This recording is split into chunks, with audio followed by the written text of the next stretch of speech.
Hey guys, hoping all is well with everyone. So in this video we're going to be continuing the read-along of The Secret Zoo, Secrets and Shadows by Brian Schick. And we're going to be starting today with chapter 30. But as always, feel free to follow along. We don't see too many pictures in the Secret Zoo books, but I'll definitely be showing you any of them as we come across. Chapter 30. The Boy with the Big Orange Freckles. The boy with big orange freckles gasped. "What was that?" A chubby boy glanced at him. "What was what, Cayden?" "That!" The freckled boy, Cayden, jabbed a finger to where he'd seen the boy's head poke up. "Alex, you didn't see that? Someone's behind those rocks! A kid in a red hat!" The rest of the troop, including Mr. Davis, regarded Cayden with a bewildered stare. Across the polar pool exhibit lay a wall of rocks and a body of water. Nothing else. "I'm dead serious. He was wearing a red hat. A poofy red hat." "Maybe it was Santa Claus," one kid quipped. "Fell off his sled." The troop erupted in laughter. Ignoring the others, Cayden pushed away from the rail and hurried along the sidewalk, circling the polar pool exhibit. As he walked, he pointed into the exhibit, calling out, "Behind those rocks! Come on! You'll be able to see better from over here." The rest of the troop stopped laughing. Mr. Davis stepped forward, saying, "Let's check it out, at least." Together, the six of them followed their freckled friend. As the path between the boulders and the rock formations became visible, they stopped and stared out. About 80 feet across from them lay a polar bear, but no kid. Alex said, "Well, if there was someone in that exhibit, that bear just ate him." The troop broke into laughter again. "I know I saw someone." Cayden's eyes widened as a fresh thought came to him. "Wait a minute. That kid. He's got to be on the other side of that bear." This brought forth the biggest laugh yet from the other boys. Cayden swung around to them. "It's not funny. I'm telling you." "Hold on," said Mr. Davis. "That bear's starting to move. We'll know in a sec if there's a boy there, or if our big, wide friend mistook him for breakfast." The den leader's remarks prolonged the laughter. The only one who kept quiet was Cayden. He stared into the exhibit, watching the bear rise to her feet, certain that the boy he'd seen was about to be revealed. Chapter 31. A View from Fort Scout. Megan dashed across the cold grass and climbed the ladder to the tree fort. She poked her head through the opening in the floor and peered around. Fort Scout was empty. She hoisted herself up and stared out at the bridges and lookout platforms.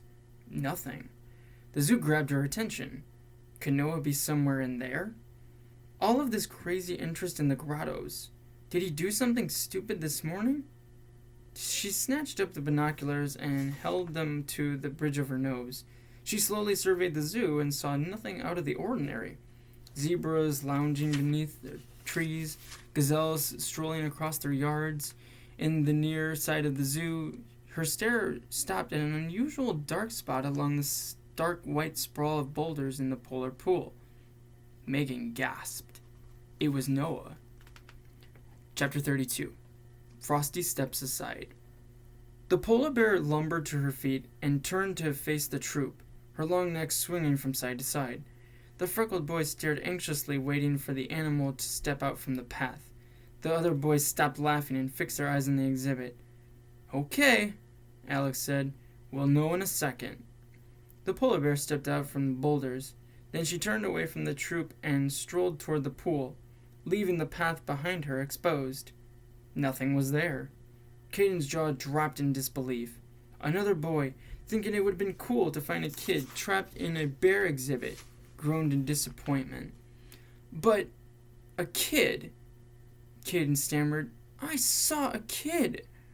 Mr. Davis laid his hand on the freckled boy's shoulders and said, "Don't worry about it. Sometimes our eyes play tricks on us. It just happens." He turned to the rest of the troop. "It looks like our bear is going for an early morning swim. You boys want to go down and watch from the tunnel?" The boys nodded and headed back the way they'd come, toward the staircase that led into the ground. As they walked away, Cayden kept turning his head to stare at the low wall of boulders. He was still certain he'd seen a boy in a red hat. Chapter 33. Noah Gets Stuck. Noah could hardly believe he'd been able to wedge himself between two of the boulders. The gap was barely wide enough to roll a basketball through, yet he'd been able to squeeze his entire body into it. It had been a strain, his body pulling, twisting, tugging, and shifting, but it had worked.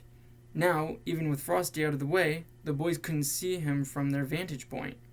Through the opening, Noah watched Frosty pad toward the pool. Very softly, he whispered, "Come on, Frosty. Get me out of this mess." Frosty splashed down. Water sprayed through the gap that Noah was wedged into, drenching him. He heard rapid-fire footsteps from his right.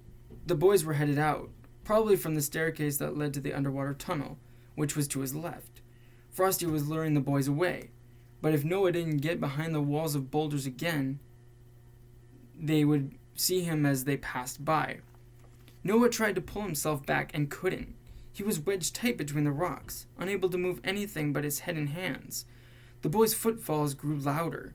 They were getting close to an open view of Noah again. Noah squirmed and twisted.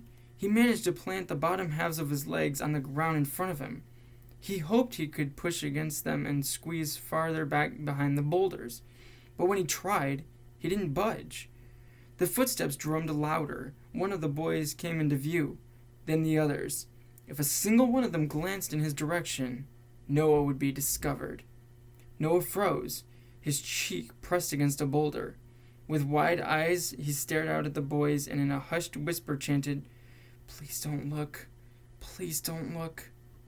Just as he became certain that one of the boys would glance in his direction, the last of them disappeared from view. Their footsteps faded into silence as they descended the underground staircase. Noah breathed a sigh of relief, then immediately realized it was premature. He heard a voice. A man was talking, the guy that Noah had seen with the boys. He and someone else were headed up the path, trailing the others. Knowing that it was pointless to try to free himself, Noah kept perfectly still.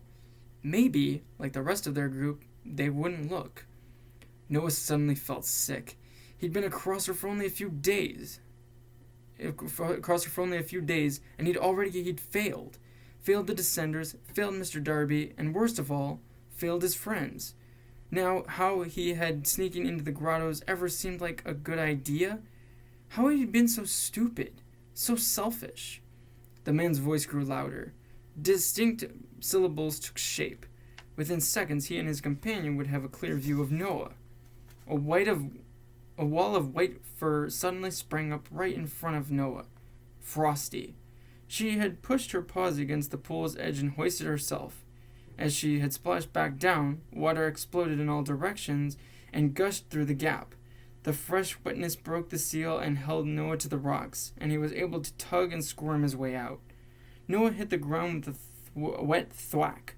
He rolled behind one of the boulders and curled up, holding his breath. He listened to the man and the boy walk past him, then tread down the stairs. Letting out a slow breath, Noah muttered, "Nice one, Frosty." Sitting with the back to one of the boulders, he began to scan the ends of the exhibit, searching for an escape. Chapter 34, Old Iron and Pinky Petals. Megan couldn't believe what her binoculars were now showing. In the polar pool exhibit, her brother had just squeezed out from a low wall of boulders after being splashed by a bear. Now he was skulking around, crouched like an advancing soldier, jumping in and out of the cover of the fake rocks. She leaned through a window for a better look, slowly turning the focus knob on the binoculars. "You've got to be kidding me." Noah ran down the gradual slope of the perimeter trench. 20 feet below the ground, he skirted the outside wall, dragging his fingertips along the concrete, hoping that his touch might reveal something. A secret exit, no doubt. "Come on, Noah," Megan whispered. "Get out of there." Noah jogged through the trench and disappeared from the view on the other side of the exhibit. Megan jerked the binoculars around, hoping to find him. Inside the lenses, the magnified world jumped and whirled. Come on. Where are you?" Noah stepped into view again, this time over the gradual slope from the different part of the trench. Still hunched over, he was searching more recklessly now, looking lost and confused. "There's no way out," Megan thought. "He's trapped." Noah rounded a boulder too suddenly and accidentally stepped over the edge of the pool. He tumbled into the water, landing without a splash in the silent world of Megan's binoculars. A series of circular waves rolled out from the spot where Noah had disappeared. Her brother was gone. Just gone. "No!" Megan cried out. Her heart pounding, she threw herself onto the slide and hit the ground running. She raced across the yard and banged through the back door too loudly. In the kitchen, Richie and Ella turned with a jerk. "What's wrong?" Ella said. "We've got to go. We got to go right now." "Shh," Ella said. "Don't wake your parents." "What's going?" "It's Noah." Megan forced her voice down to a whisper. "He's trapped in the polar pool." Ella slapped her hands over her mouth and Richie stood from the table, his spoons plunging into his cereal bowl. Without another word, the scouts rushed into their jackets and hats and headed into the garage, Megan pressing the button to open the big door. Megan said, "We'll take the bikes." They rushed into the mess, finding Megan's bike but not Noah's. "Noah took his," Megan said. She grabbed her pink bike and shoved it toward Richie. "Here." He stared at the bicycle but didn't take it. "Pinky Pedals," he said. Pinky Pedals was what Megan jokingly called her bike. "Take it!" Richie mounted the seat and eased his way onto the driveway. Megan walked to one side of the garage and rolled out Noah's minibike, a stinky, wretched thing that had survived her father's childhood. It looked as if it had been constructed by mounting a seat and two wheels to a lawnmower engine wrapped in steel. The minibike had a name, Old Iron. Gas-guzzling and loud, it steered erratically and spewed foul smoke. But its top speed was 30 miles per hour, and it had room for two. Megan turned to Ella. Grab one of those helmets and hang on." Ella's eyes widened. She straightened her earmuffs, swung one leg over the bike, and took a seat behind her friend. "Oh boy," she uttered. "Richie, follow us." Megan hit the ignition switch, a button fastened to the rusty handlebars with plastic ties. The minibike grumbled and wheezed and spat out a massive cloud of oily smoke. She opened the throttle and roared off the driveway out into the street. And I'll stop the video there, ending chapter 34, but in the next video with the Secret Zoo, Secrets and Shadows, we'll be continuing with chapter 35. And as always, guys, please take good care of yourselves, and I hope you enjoyed this video. Thank you so much for watching. See you soon. Bye.